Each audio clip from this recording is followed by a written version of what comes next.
All righty. Well, welcome to the Quixotic Heights podcast. This is where we dive into bold stories, untold legacies, and the dreamers who dare to document them. So today's episode, we have two Quixotes joining us. We have filmmaker Erica Nguyen and her father, Duc Nguyen, and together they're the dynamic duo behind the deeply personal and culturally resonant documentary called Phantom Roots. It's a film that explores identity, memory, and the invisible threads that the generations tie together. We're going to discuss their creative collaboration as father and daughter, the journey of uncovering family history, and the power of storytelling and reclaiming their heritage. So whether you're a filmmaker, you're a storyteller, or someone who just wants to reflect on your own roots, we hope this conversation will vibrate your heartstrings. And with that, welcome to the show, Duc and Erica. Happy to have you. Thank you Yeah, for for having us. Absolutely. So tell us about your quixotic dreams, Erica and Duc. What was the journey like in doing this project together? I'll let Erica begin. yeah. Um, I think you had kind of laid a great groundwork for like what was it that a moment to set off on like let's pursue this wild dream and of a film. And it's really been the only, and I knew this a long time ago, like the only project, the only film story I felt like if that's all I ever did, that would be plenty. But yeah, I think it was about 2021, and I was working for the Nambe Pueblo here in New Mexico and Mhm. living also in Nambe and was driving around in the Pueblo. And my sister had given me a playlist of all these Vietnamese songs from the 70s that were, I just found myself like blasting it like in my car while driving around and passing like the old Kiva. It's like the oldest Kiva in North America, and like being in this landscape that seems so separate from what I was listening to, but like I would like by the time I got wherever I was going, I would feel pretty like emotionally like um full or like kind of charged up, and I was wondering where that kind of was coming from, or like I would just, it was repeat. I was putting these songs on repeat and they did something every single time. It had this like compounding effect. Uh, and so, yeah, I kind of started realizing that there's like these vessels of like memory that are held in song, but also in food and so many other things that really tap places that I don't even know. I wasn't around. I wasn't born in the 70s. So, like, how is it that this music is bringing something alive for me that I didn't experience myself? So Wow. that's kind That's of, really interesting because when I listen to Vietnamese music, to be honest with you, and I was born in Vietnam. I came here when I was 5 years old to the United States, and so listening to the Vietnamese music, it doesn't necessarily resonate with me. And I think part of it is, my mom and I mean, she used to listen to Cải Lương all the time, which is more folksy, right? And then now you're hearing the newer generation of music, which I can resonate to, I think, with because of the beat is different. But yours is a little different because you're listening to these songs from the 70s, right, which are very nostalgic and classic. And I think part of the generational movement is we inherit these from our parents and our grandparents in the sense that our body kind of stores these, if that makes any sense, right? Like it you, absolutely does. yeah. There's memory in there. It's been stored somewhere. Yeah, it's very crazy. But Judith, tell us a little bit about what your reaction was when Erica invited you to join her on this project. Um, I was excited that one of my children would be interested in um, doing this. I had planned in mind that I needed to do something.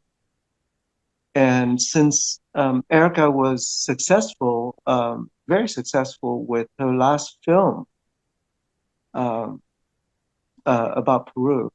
I was ecstatic to to hear that she wanted to do her next project um, toward exactly what I had wanted. Mm. And I had, yeah, so I was excited. Uh, I, I, I wanted to have something about our history um, recorded and actually researched into so that the next generation and the kids and whoever, they would not forget where they come from. Yeah, that's very powerful stuff. Can you both share with us a little bit about what Phantom Roots is about and why this story is so important to get out for you both? Yeah. I could take this one down and if you have something else to add. But I think that like there's a lot of motivations for this story. It's like a road memoir kind of format. That's the form of it because not only are we part of the diaspora and the scattering of people across the planet, um, but we're also as a family separated out. So my dad's in Little Saigon in Southern California. My siblings are way up in Northern California, and that spread could be like a 14-hour drive, right? And then I'm out here in New Mexico, um, about the same length as it takes to get from dad's house to Ben's house. And so understanding how it is that we connect with one another requires travel to get to spend time together. And it's been something that like not only has our family been doing for a long time, but like the Vietnamese people are super adaptable and have been doing this for a long time. The north-south thing, but also spreading farther and farther out. So that's why it seems appropriate for it to be kind of this get in the car or on the plane or on the boat with us and see how we find each other.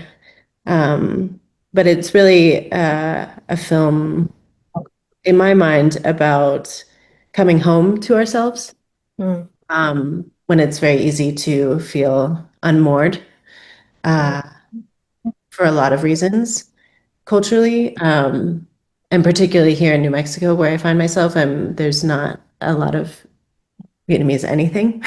I have a few really beautiful friends, and actually, it's probably the first time in my life that I've had Vietnamese American or Vietnamese friends. Mm. But really, we're like a handful, and that's it.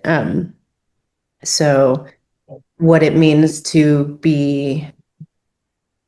belong, uh, and understand that whether we are displaced or we move ourselves intentionally to places that we think we're going to be received well. Um, yeah, I think that like home is something to understand as like what we carry with us, Mhm. regardless of where we are in time and space. That's very true about belonging. I think inherently that's one of our human natures, right? Is to want to belong and have roots somewhere. And it's also very interesting, Erica, that you are living in New Mexico where there aren't a lot of Vietnamese, and yet you feel like you have, for the first time, a small Vietnamese community around you, which is beautiful because you never know in life when you're going to find that or where you're going to find that. But Judith, do you have anything to add to that?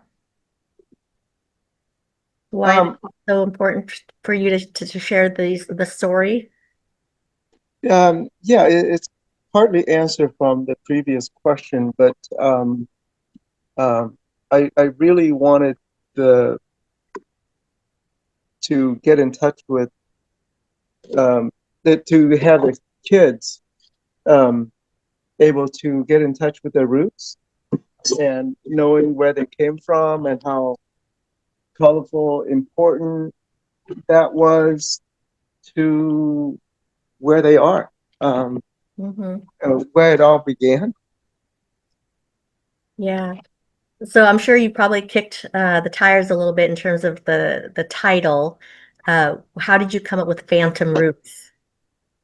It came That's really quick, actually. Well, I guess that's that. Now we're going to run with it. Early on, when I first started writing about this project, which was 2020, January 2020, I believe. Nope, 2021. That was a weird period of, yeah, those years get a little foggy in there. But yeah, the title relates to kind of what I was describing about having my own experience of kind of getting tugged at emotionally and feeling that there's some like reservoir within me of feeling that I can't even like trace where it's coming from, Hmm. but that there are ways to start to engage and touch in with those feelings, and that knowing, kind of the wisdom of like knowing something deeply, whether that's like um, how to adapt Yeah. Yeah. or how to it's like beyond resilience. It's like there's, yeah, how to resist the kind of forces that are saying like this is your life, this one, just this way, and so please like stay within those lines. And so Phantom Roots relates to that kind of feeling of having these like the erasure of my culture so quickly, and how I grew up in the United States, and in one generation, I lost my dad's language, and I mean, it was just part of it. I didn't like intentionally say I didn't want to, which is an experience of other people with all the pressures of assimilating and standing out and stuff. But basically, it's the feeling of what do you do with erasure, and how do you like go about remembering? Hmm. Um, so it's Yeah. it's like these, yeah, the cultural limbs that have been taken, removed, and they still need to be itched. They still tickle. They still have, impulses of their own. And so, how do you like honor that part of yourself too, and like Yeah. construct it? And I suspect that will be an ongoing journey. Yeah. So it's not just, do the documentary and you've got your itch scratch. It's like it's going to be an ongoing unearthing process, I suspect.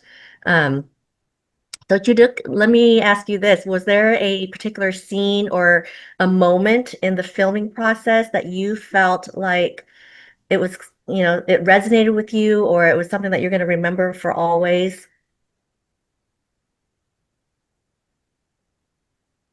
I think the whole experience, all of Mm, it, is going to be with me and resonate with me. Um,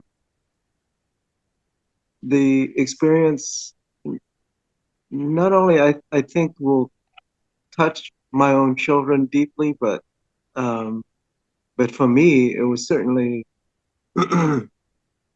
um, was very meaningful, very deeply touching um, many parts of me. Even it was even good for me finding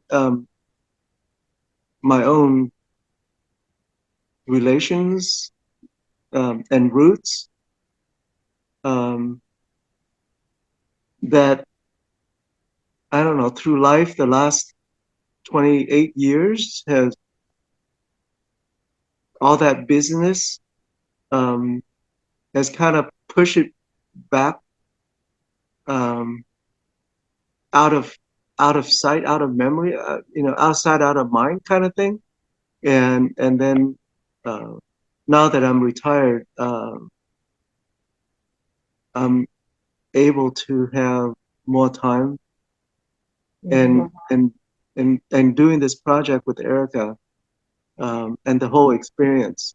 Um, And you're talking mostly about being in Vietnam together, right? Because like the project is a lot of things, but what we're just kind of returning from, oh, absolutely, yes. Most of it Like, is like that. but also now that we have reconnected in a very meaningful way with relatives that many we haven't even met before.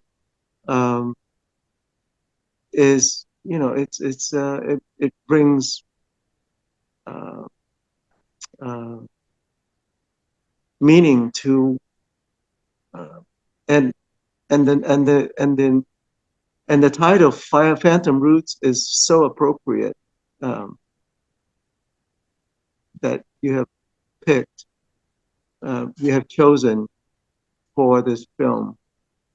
And I think, I hope that it will resonate with everyone, because everyone in the world has history, has relations, and uh, if they would just take the time from everything that they're busy with on the daily basis, that they reach back and they can find that.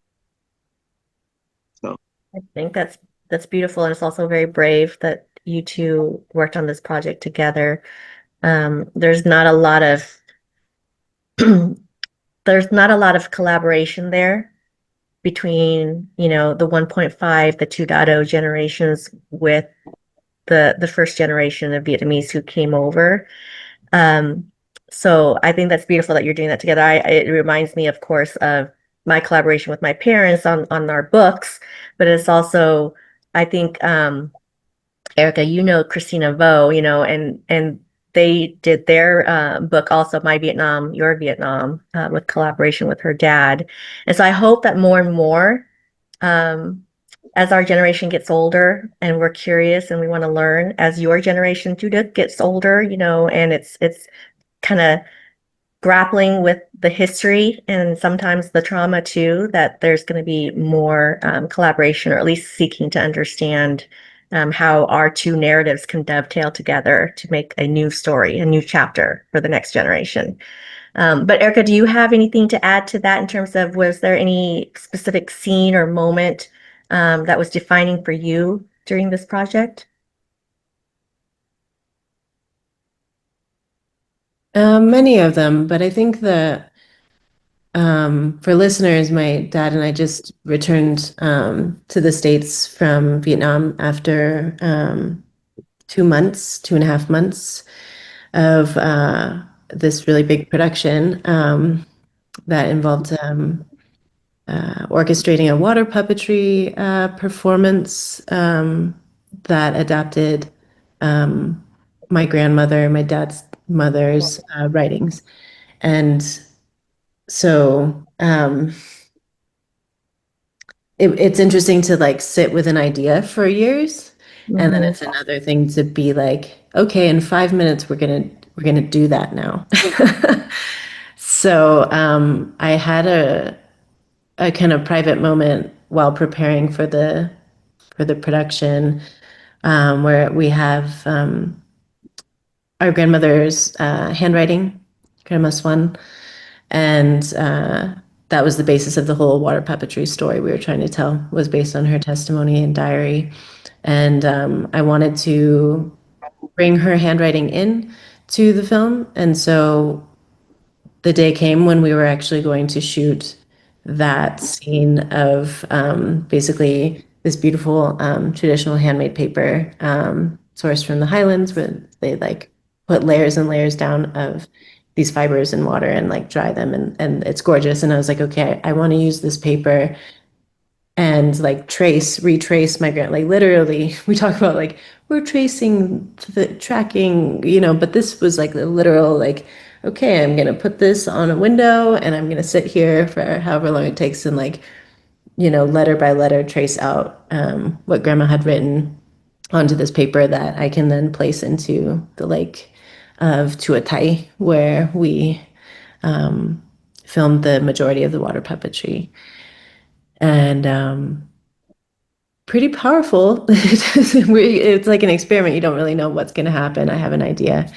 And it's also kind of a different form of like giving offering to ancestors, which oftentimes looks like burning, but in this case it was water, which felt soothing in a different way, and was going to be like, please bless what we're about to do here.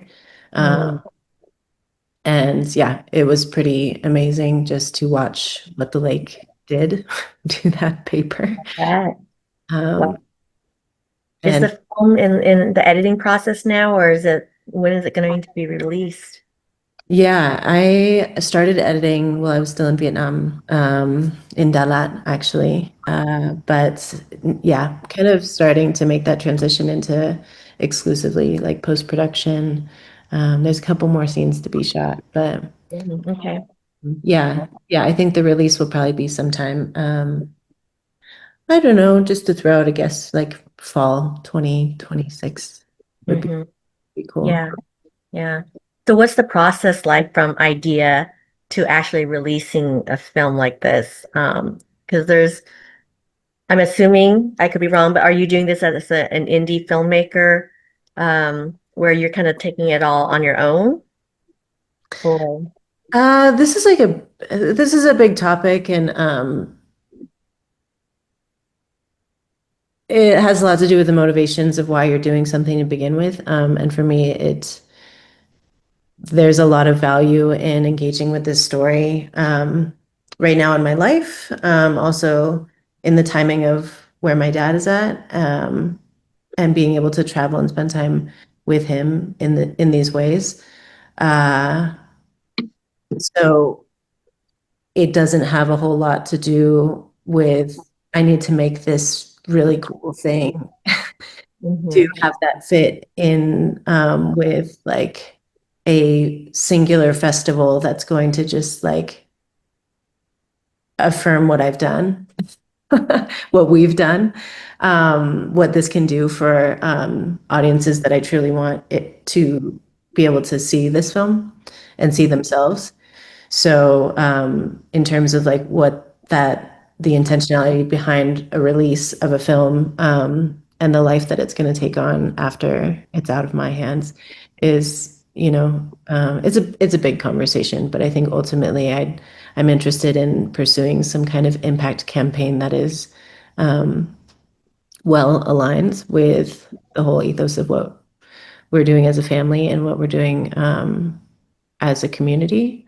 And that means potentially bridging some of my other life paths, which have been around outdoor, like experiential education, and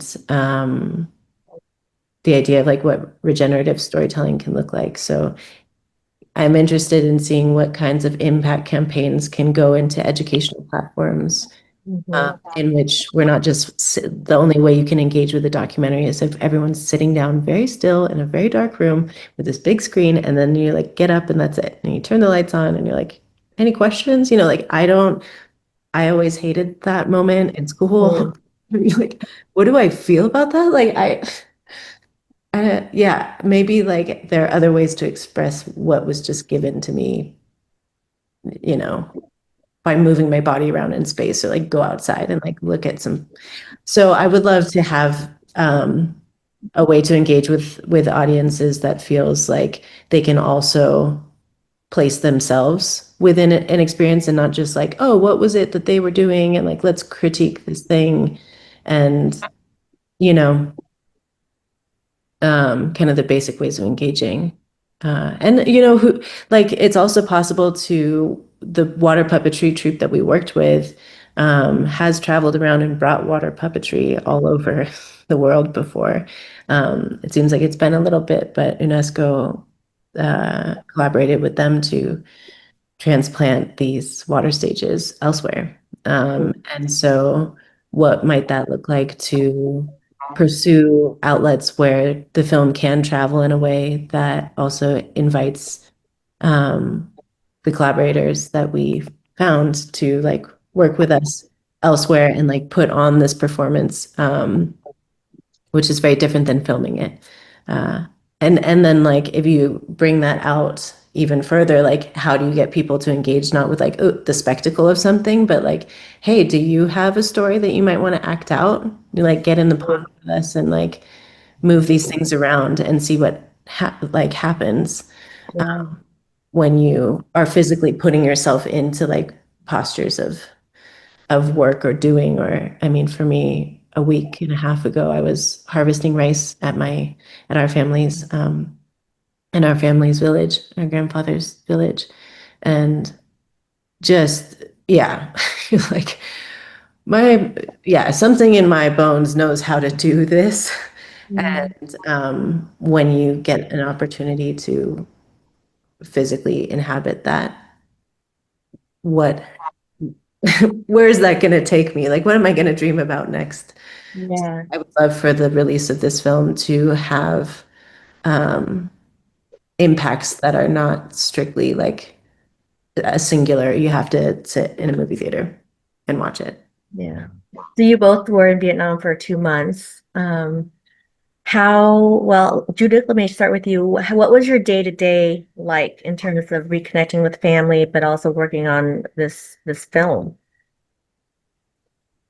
Well, it kind of opened up my eyes to the level of details and how much work it does take to create something like this, or even any kind of film that that one would want to have the kind of impact that we want to have. Even the creative aspect of it, um, audience will probably sit down somewhere, anywhere, watching any kind of film, and they just see a fluid action, and they hear music, and they hear all kinds of things to the right in front of them, and it will be passing through them within minutes, and they'll be done. But they don't realize how much work comes in to create something like that. And all of that process, um, we had to tackle. And every day it was, if it wasn't for the skill of organization and a well thought out process that Erica had put in, all that work, it would have been very difficult to finish. But both of us, we worked together, and for me, every day was planning, um, talking to the right people, setting up uh, processes and things to be done at the right time, so that they come together at the same time. They come together at the appropriate time for the actual filming to start, so that Erica would have all the data that she needed to edit and to create what the final product. So it was. I mean, I think you're like this, you're saying it in this super like, like I'd like to say that you're simplifying and making it sound like, and it doesn't make it sound easy necessarily, but at any given moment, you're like jumping on a motorbike and like running all over this massive city, Hanoi, and asking really weird questions and knocking on people's doors. And, like, also, if that's hustling the right performers who are singing or building puppets, or it was varied. And the simplification part that I see is like my dad's like, there's no way I could have done any of this without him facilitating both the communication and like the relationships with people that came to support and help us like just open every single door that needed to be open in order to unlock this thing. Erica, were you born in Vietnam or were you born here in the States? No, I was born in California. Okay. Did you find that the 2 months that you were in Vietnam, did your language skills change? Did you start thinking or dreaming in Vietnamese, anything like that?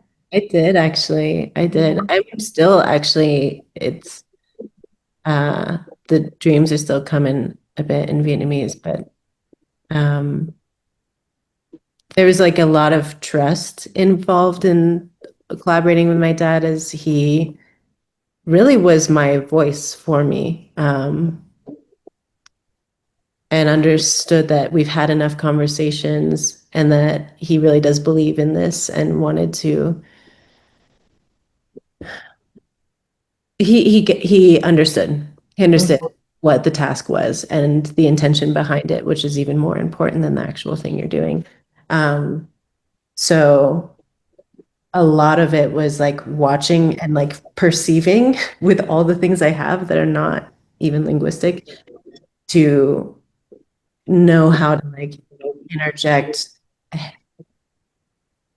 like making ensuring that like, hey, there are like decisions that need to be made that require me to participate, and I can only participate in the ways in which my dad is then relaying something back to me, or I can pick up on a decision, we're between options and I need to like be able to speak up. But there's something about listening like that and watch it, which is a very like the realm of observation opens up when you're like limited. Super humbling and Yeah. not in like a totally embarrassing way.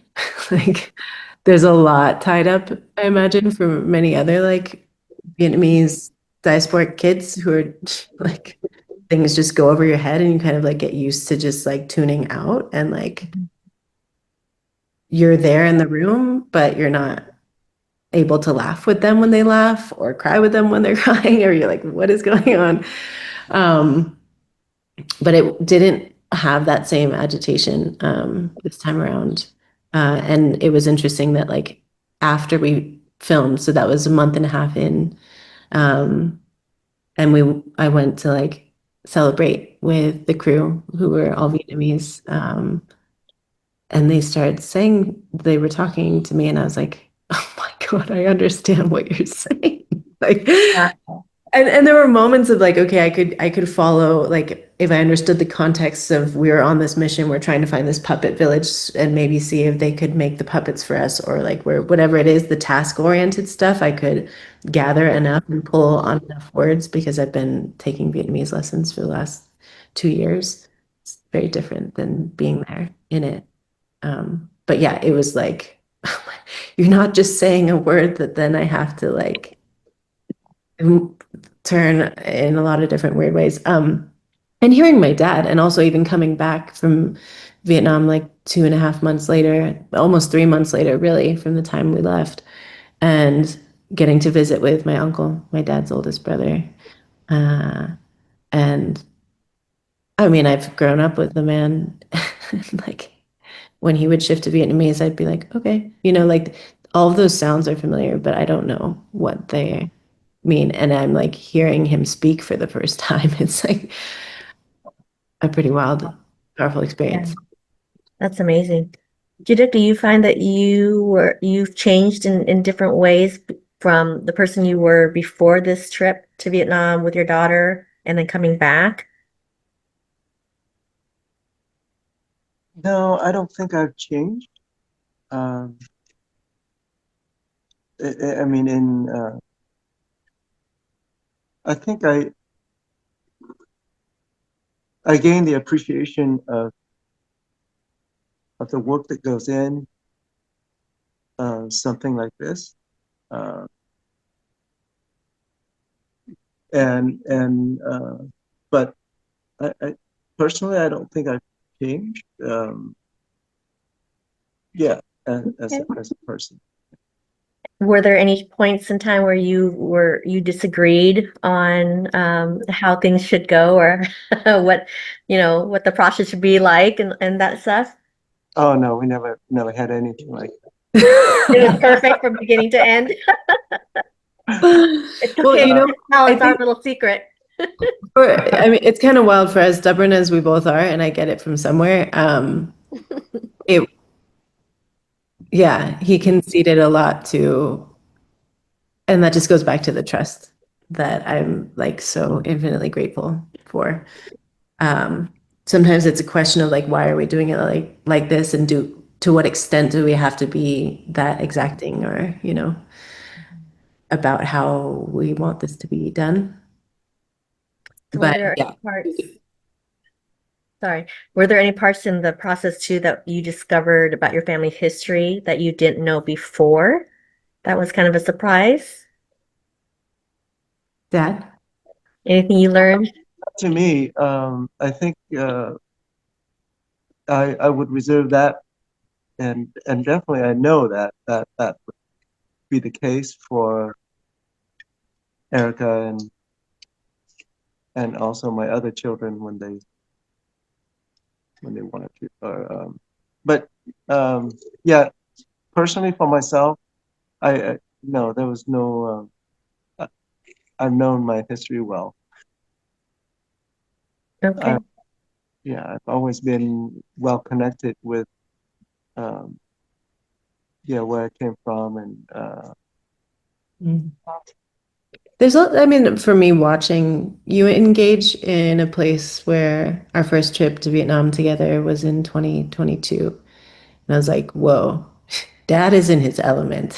Like, Mhm. he has his circuit and his life in California that is the only one I've ever seen before Mhm. until 3 years ago. But it was interesting for me to observe you navigating we were predominantly in Hanoi for a month and a half together. We had a moment of going down to Saigon right before the 30th, which happened to be the 50th anniversary this year at the end of the war. And yeah, I mean, I think it took quite a bit of this was like a full exposure to kind of like a different aspect of Vietnamese within Vietnam, whether it was just like culturally, and you were in a position of translating and trying to understand how people were perceiving what we were asking, or like how they go about thinking through solving problems. And I found it interesting because I could tell that there were struggles of even like, what is it that, what is this disconnect about? Mhm. yeah, I think you're right. Now that you brought it up, um, I've never spent any time up north my whole life. Um, yeah, until our first trip back in 22, and then this particular trip where we spent extensive time up there. And you're right, there was discovery of how the northern people might be a little bit different from the south. Um, yeah, and then navigating through that and working with them and getting them to collaborate wholeheartedly with us um, was definitely, yeah, that was a beautiful process actually. Oh, good. And yeah, What what was filming in Vietnam like? Because I've heard stories that, oh, it's not that easy to film, do a film in Vietnam because you have to deal with different regulations, laws, different dynamics of people, North, Central, and South, that kind of thing. I'd like to learn more about your guys' experience filming in Vietnam, and what challenges you may or may not have ran into. there were many challenges. and and a lot of, I mean, I can't really talk about the challenges without the ease that we also were truly gifted with a very generous collaborator, Duc Nguyen, who thank God my dad has a fishing friend who happens to still be connected with family in Vietnam, and just so happened to be like a very beloved and well-regarded Vietnamese filmmaker, super old school, like unrelenting in his vision. And so we received the gift of like mentorship in an incredible way to navigate how it works. Because if it was not for Tune In, I don't know that we would have been able to pull off what we did, and it certainly would have not been like performed with the level of both excellence and like specificity of what we were hoping to get.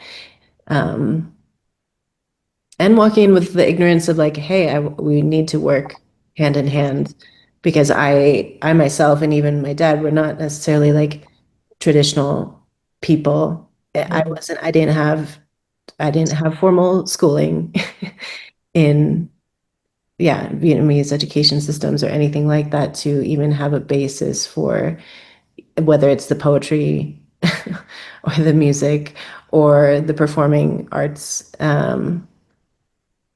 So like it came down to like, okay, where do we find these water puppets? What's the right pagoda? Like there was an interesting moment that was a challenge of like filming right now in Vietnam, and I've had this experience in the past of like coming on pretty late and like understanding that my subject matter is dealing with like the last film in Peru about identity and transcribing one's sense of place in the world through hats. But it also being like this dying language because the speakers are dying and the tradition is not being passed. So I've been familiar with walking into places and being like, oh, that's the last person who's doing that anymore in this village. And we're like, oh, well, right now, right? But there's an apprentice or something. They're like, no, it's that guy over there. And so in Vietnam, even looking for how do we authentically represent this story, knowing that I don't have a reference point for that, and going with people like Chu Ninh and also Chu Luong, who's the director of water puppetry, Thang Long. And we went looking for these, where are we going to place this story? It was pretty critical that the location be as true to maybe the time in which my grandmother was writing these things or experiencing these things. We went, and it was like, we went to one of the oldest water puppetry pagodas, Thuy Dinh, and like it had just recently been renovated. We get there and like, I'm like, I don't know, it's beautiful. I mean, it's very colorful, it's pretty happy, it's set back into this neighborhood. Of course, there's like this gorgeous like temple in front of it. And these old school directors were like horrified. They were like, they've destroyed this place. That is not restoration. It's a dollhouse, you know. And that kind of like, right, this is why we've done it this way, is I don't know best. I don't know, like I don't have we didn't have those frames of reference. Yeah. There's different cultural nuances to think about. There's the historical lens to think about. There's a lot of that. So it was you and your dad who flew to Vietnam, but was there any other people on this crew that were from the States or any other country that flew in? Yeah, I did have two friends stop in for brief little sprints to support. One was in pre-production phase. My friend and producer Anita Pushan, who's up in Taos. So she made that long journey, and showed up with a lot of like support in a very like grounded and special way. Partially even around like, okay, we're doing this now, and how do we continue with the momentum of it in a practical sense of where do we take this as soon as you come back and it's in a really good place to be sharing. So we were working more in the realm of like grant writing and kind of posturing for different like marketplaces to look for distribution and support around post-production. And then I had another friend who was actually in Argentina and flew. It was a weird route, but made it to Vietnam to assist with filming with film because we also, uh, speaking of challenges, we brought this 75-year-old camera, 16 millimeter Bolex film camera. And then we were like, let's put it on a raft in a lake. Yeah. Yeah, I was going to ask you what equipment you brought with you to film this and take pictures and all that stuff. Yeah, and she was also there as the set photographer. So those were the people who came. Otherwise, I was have been clear from the beginning that like really wanting to have a Vietnamese crew, fully Vietnamese crew, even if that was going to be challenging with communication or approaches to doing things. And we were really, really blessed with who showed up in that.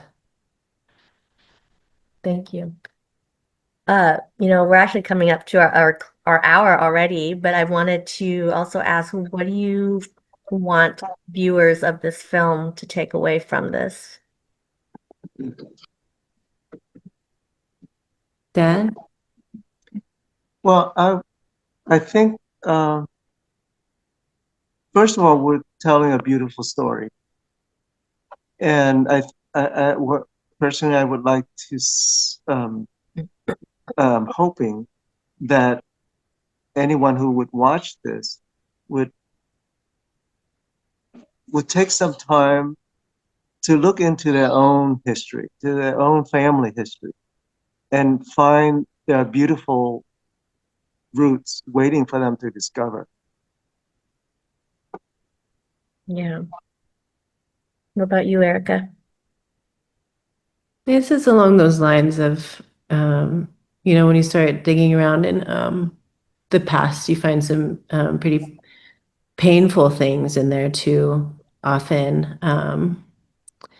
And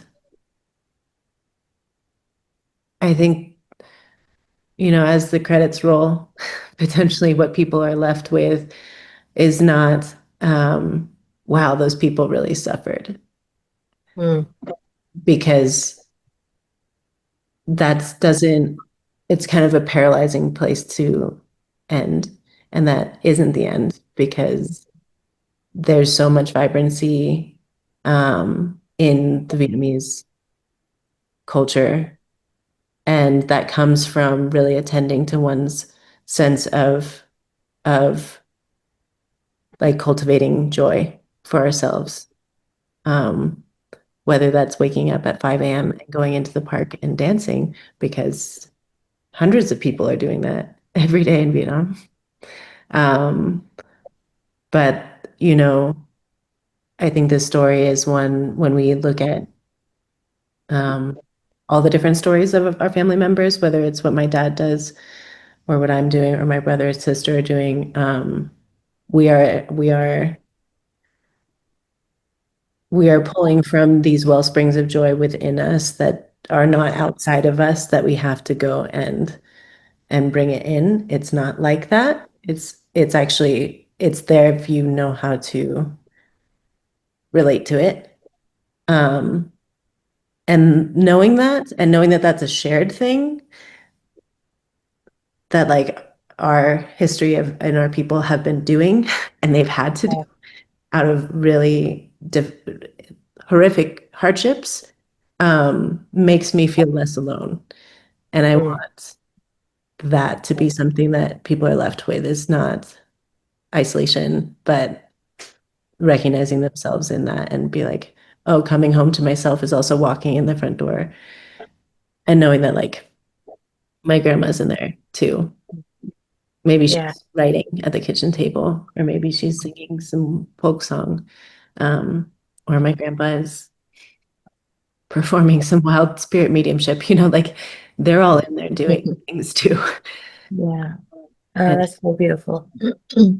So, were there any challenges with interviewing people? Were there those who maybe didn't want to share their story? Because I think a good documentary is not only getting the perspective from those who lived it, that are looking, that, you look internally, look inward, but there's also that outward look, to that outward perspective where you have different angles, different people, um, providing a narrative from different degrees, right? It's a 360 holistic review, look at a particular event or a story.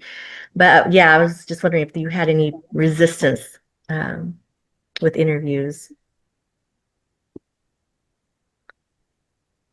it's not a super interview heavy film. Okay. It's looked a lot more like discussions with my dad. To be perfectly honest, he's been Mhm. the one where I'm like, hey, Dad, let's talk about that thing. And I'll let you speak about what that's like me asking. But ultimately, I find that navigating really sensitive subject matter potentially, or stuff that people haven't been asked about or intentionally don't want to think about because Mhm. it's hard. Um, is that when you're asking a question and hopefully a good one, there's there's a desire in that, and that desire is has to do with that wanting to understand. And I think part of wanting to understand myself and that motivation is I can't understand myself fully in some ways without asking my dad, Yeah. him, and how I see myself in that, and he gets to think about his parents that way, and I get to. So it's um that kind of softens the tension of, can I ask you about that um, really difficult thing that you lived through? Judith, do you have a response to that in terms of, were there any questions that maybe Erica asked that you had a tough time with? I think tough times would be any time that we talked about my mother. Mm. Um, so it's always a very emotionally uh, charged subject where uh, it's difficult. It takes time to um, even even after all these years that she has passed.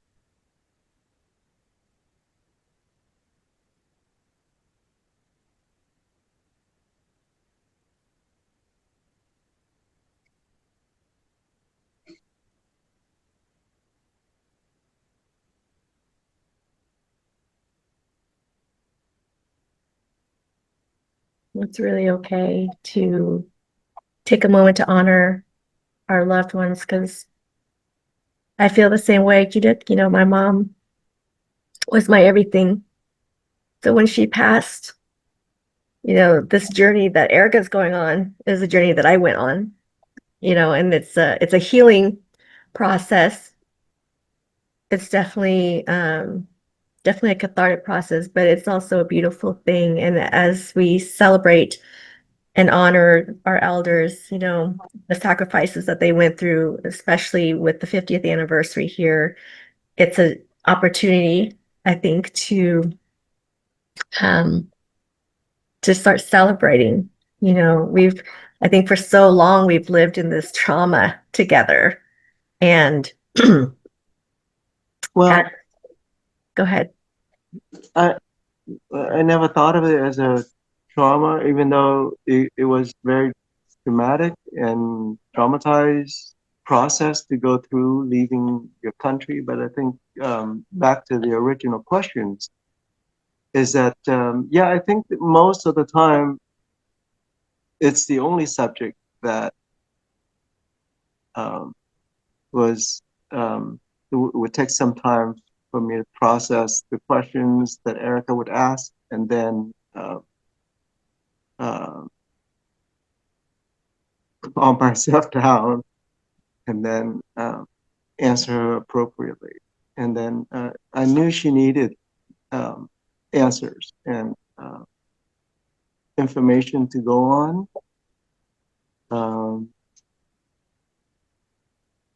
So yeah, yeah, that was I think it was the most difficult part. But otherwise, you talked a couple times now about the 50 years anniversary. Yes, we have left the country for 50 years now. And I'm, somewhat kind of grateful, as I've mentioned it to Erica, that even though how bad it was an opportunity for us to have a different life, a better life. So partly thankful that it happened. It might sound very controversial to someone who, some other people, but that's, to me personally, that's how I feel. Thank you for sharing that.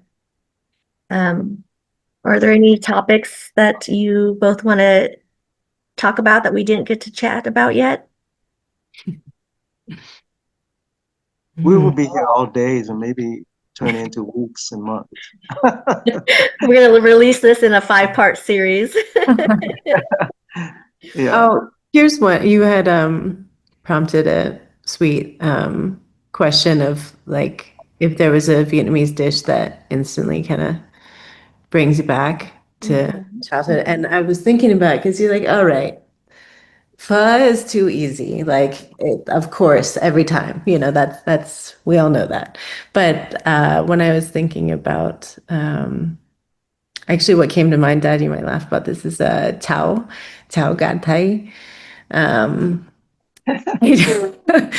It's a very simple, I guess, like when people are sick or something, like that's how you recover your strength. It's very simple, like rice porridge. But my dad did his own spin on it. So every year after Thanksgiving dinner was done, I'd be like, yes, we get like turkey sandwich leftovers. It's gonna be great. And I like open the fridge and the turkey's gone. And we're like, that was a massive turkey. Where did it go? And he's like, pulled it all apart and turned it into this towel.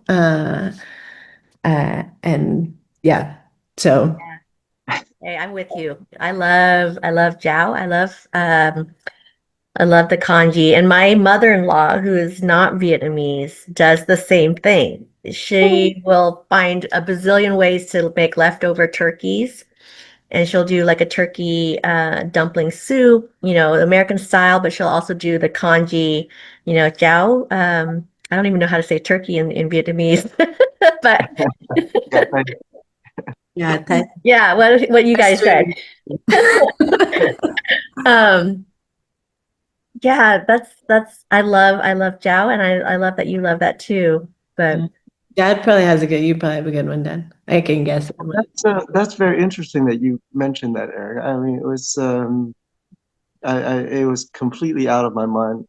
But I guess it resonated with you all these years. So so that's what your answer would be for that. But for me, it would be thịt nướng is something that would bring me back to, like, we spent so many years. We had a business in Vietnam, in Saigon, yeah. That would center around this. For my mom's life, and then for my life, young life down there, where we helped for several years doing that every day, every single day. And so, going back there in 22, and we came to the same market, and we had the same dish that we spent years making for many people. That was special. Wow. Bún thịt nướng. For those who don't understand, bún thịt nướng, that's a vermicelli bowl with grilled meats, grilled pork usually, right? Right. On But, bamboo sticks. yeah, meat on a Yeah. stick. I'm surprised you didn't say sarong or something. Durian, like, He's a big durian guy, so. it's like you're not Vietnamese unless you know. Oh, absolutely. I mean, Unless you sneak one into your hotel room Right? at some point in your life. Durian and Hope Yet Long, which is the balut. I mean, for me, it's the sinh tố măng cau, the soursop smoothie. That brings me back to Vietnam, and I could eat that every single day if I could. Um, well, thank you so much, both of you, for spending time with us and sharing with the listeners. Really, this has been a heartfelt conversation. Thank you for being honest, raw, candid, and vulnerable. Can we find out where we can follow you or find more information to learn more about the production and both of you? Yeah, absolutely. The website's a great place to go. A great public resource, phantomrootsvietnam.com. Mhm. And yeah, there's information about how to support the project going forward. There's things to watch. No one of these conversations covers it all, but it's really great to explore with all these different people, and especially with you today. So I think the website's a great place to go. You can contact me that way as well. Yeah. Wonderful. Thank you. Well, it's clear that Phantom Roots isn't just a film, it's really a generational journey and a reclamation and a reminder that through art, we can heal and connect. So with that, I want to say thank you both again for being on the Quixotic Heights podcast. And listeners, if today's episode moved you, please do share it, leave a review, and don't forget to follow the show so you don't miss another story. And please do follow Erica and Duc on their journey as well. We're excited for when Phantom Roots comes out, and hopefully we can bring you all to Oklahoma as well. There's a thriving Vietnamese community here, believe it or not. There's about 30,000 of us in Oklahoma City, and about 62,000 just Asians in general who have claimed OKC as their home. So until next time, everybody, please keep dreaming, keep digging into your roots, and keep reaching for those quixotic heights. Thank you so much. Have a good one. Thanks.